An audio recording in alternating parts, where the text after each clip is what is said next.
Hi, this is Derek. I have a quick review today, or at least hopefully a quick review. You know me, I tend to ramble on and on. But I wanted to review the Angry Video Game Nerd movie, which I watched recently. I purchased the Blu-ray, which I have here. So got this off Amazon.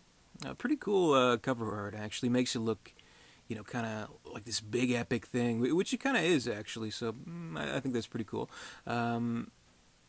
And well, maybe I'll show the inside here. You got some stickers here, which I think is pretty cool.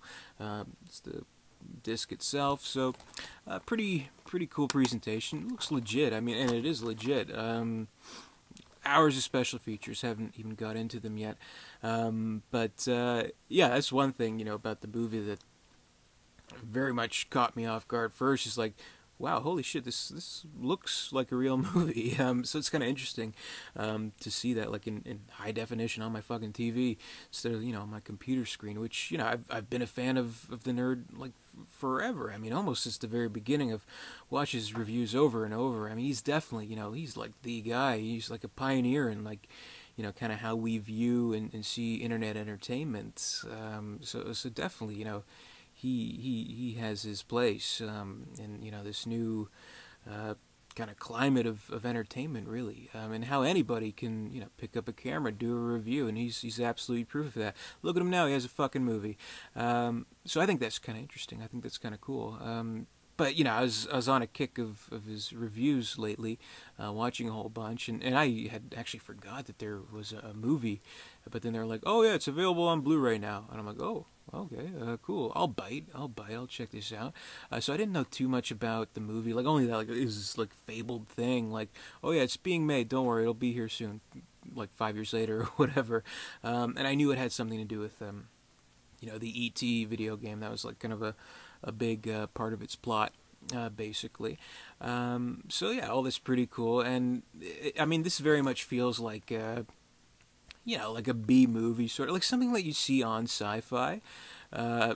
Crappy effects, but almost intentionally so. Not great acting, but a legit movie, which this is, and I find that charming, and all the more so because we're so accustomed to the fucking nerd, as like on our like little YouTube screens, on our phones, things like that. They even have like a sort of a montage at the beginning, kind of showing his fan base and kind of the climate that he, I wouldn't say created, but had a large part in, where it's so weird how things have gotten with reviews and like video games, of movies, what have you, where yeah, like bad is the new good almost, where we want to watch someone absolutely tearing something apart, and complaining to it to the point of absolute exaggeration, that we find that entertaining. Maybe that says something about us, in a negative way, that we're kind of pessimist assholes as a society, but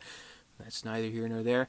But the kind of beginning premise is that this video game company, Cockbird Industries, not very subtle, and their logos like, well, never mind, but they're planning to do a sequel to the most infamously horrible game of all time, E.T. for the Atari 2600, I think it is. So bad that everybody knows how bad it is. Buried in the desert, whatever. So it's kind of become this infamous thing.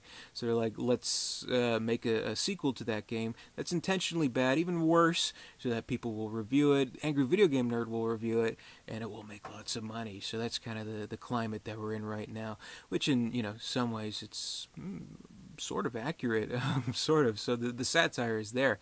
But with the Angry Video Game Nerd, I part of what I like about him, other than the fact that yeah, he's really funny, and almost 200 reviews in, he's so eloquent at finding new ways of cursing, using excrement, it's a diarrhea piece of dog shit bullfucker, whatever. I love it. He's the fucking Oscar Wilde of shit.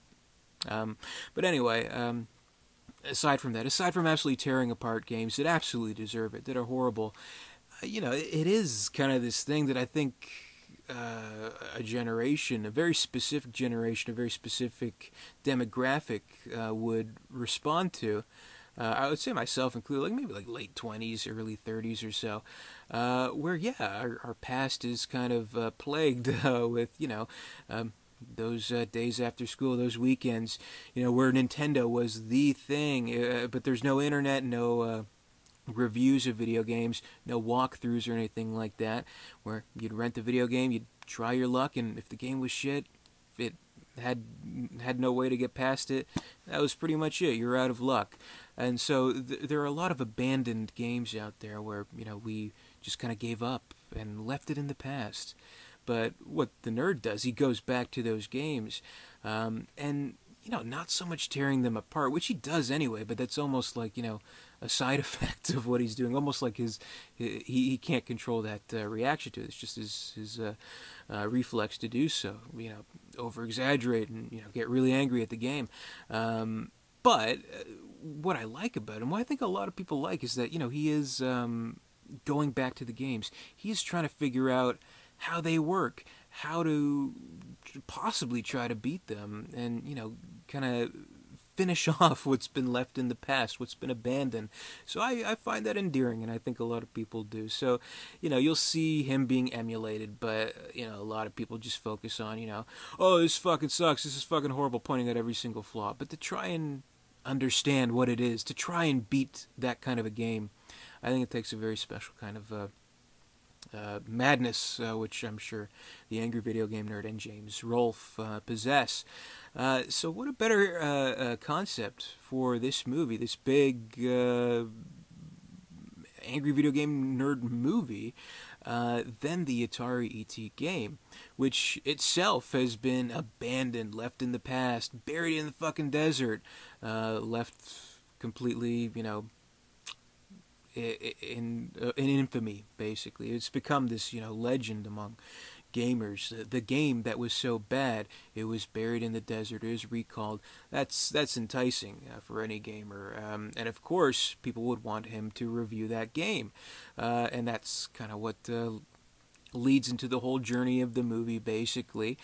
So I thought they did that very well, and I think kind of where they go with that, it's kind of interesting, actually. It goes for like a really kind of a high sci-fi concept. So again, it feels like a sci-fi movie where kind of what the general plot, the secret that they unearth about the Atari game, is that it was actually, this conspiracy with Area 51 where this disgruntled scientist hid the blueprints to Area 51 within the programming of the game, and it holds the secrets to where a captive extraterrestrial, or E.T., if you will, is still there to this day. So I think that's all pretty cool. So I think it has a neat concept, and I think it very much has a lot of the stuff that if you're a fan of the Angry Video Game Nerd, you'd be looking for. Like, it has a lot of the in-jokes, like, he's like flying a jet, and he's like, okay, Top Gun, up, up, down, down, speed up, speed up. I thought that's pretty funny.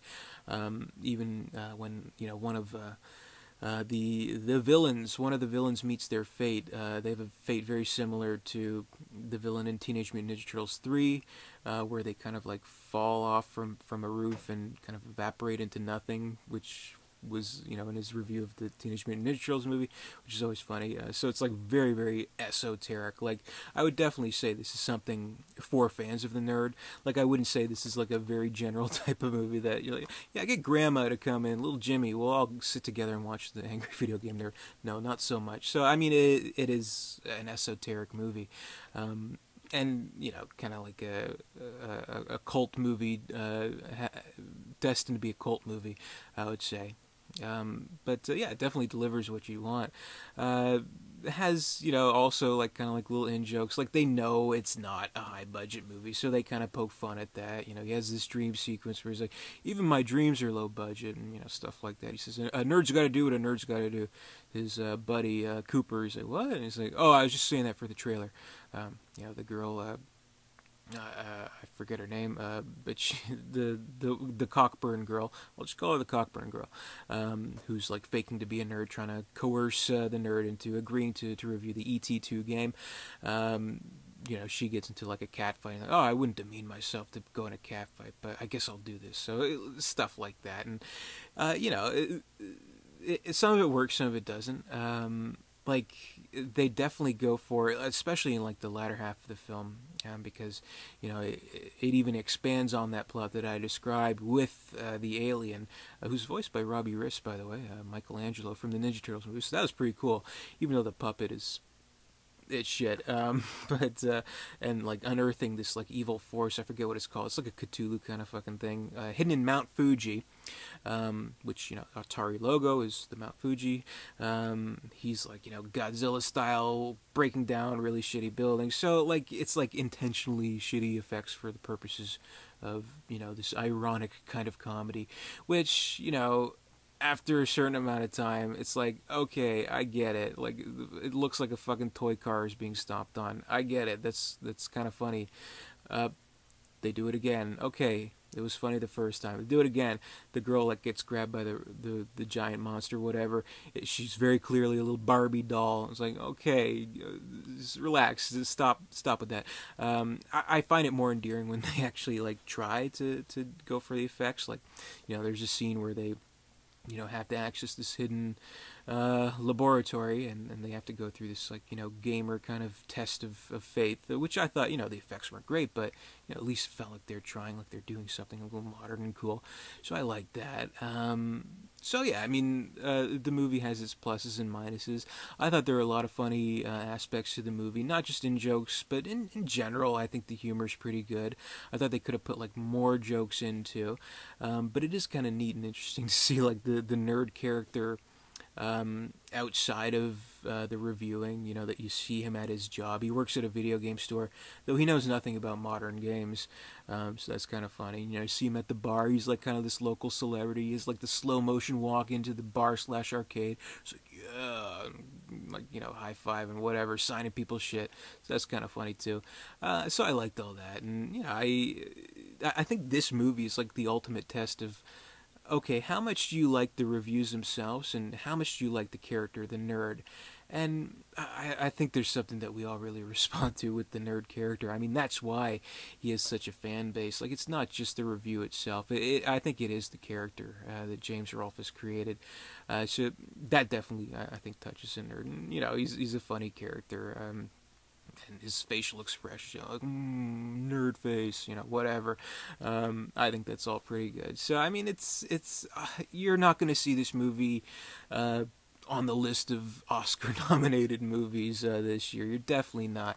It's definitely a low-budget, shitty movie, and that I like. I like movies like that. I mean, look back on my channel, I have a rave review of fucking Return of the Killer Tomatoes, because I think that is an amazing movie that shows a lot of imagination and the love of movie making, which this movie, the Angry Video Game Nerd movie, absolutely has. And there's no way to really demonize that. You can not like it, but I think James Rolfe, I think I'm not like an expert on him, but I think he's been pretty vocal about always wanting to make movies since childhood and stuff like that. So I think that he has this key iconic character to work with, that everybody knows. To do a movie on that is kind of like this stepping stone to perhaps something different. Like I'd like to see him, if not in front of the camera, then possibly behind the camera, work on something completely different, completely on its own, like in the same kind of budget and respect as this, because this is a legitimate movie, legitimate actors, and the money's on the screen. It's not a lot of money, but it's on the screen, and it does look like a legitimate movie. Blu-ray looks good.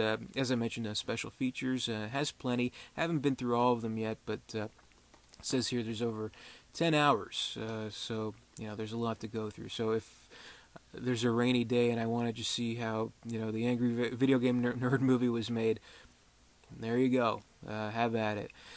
So yeah, all in all, I think this is a good movie. I mean, it's definitely not perfect. Like, I would say it's just touching 2 hours. I'd say they probably could have trimmed it a little bit. I would say this would be good at 90 minutes, maybe even like an hour and 25, something like that. But it's an interesting concept. I think it's followed through very nicely. The effects are shitty as you can expect, but a lot of them do have a certain type of charm to it. And of course, it all ends with his review of the game, which I think you can like view it separately on YouTube outside the confines of the movie itself. Which it's a good review, and the funny thing is, like, he's not like absolutely tearing it apart, which is kind of interesting, a little bit unexpected. So yeah, that'd be my review of the Angry Video Game Nerd movie. If you're a fan of the nerd, pick this up. Definitely, there's a temptation to watch it illegally or whatever like that, but I can't say one thing or another about that kind of stuff. It's your own personal choice. But the way I see it, this dude has brought us years of free entertainment on our YouTube, on our screwattack.com, on our gametrailers.com, on cinemassacre.com.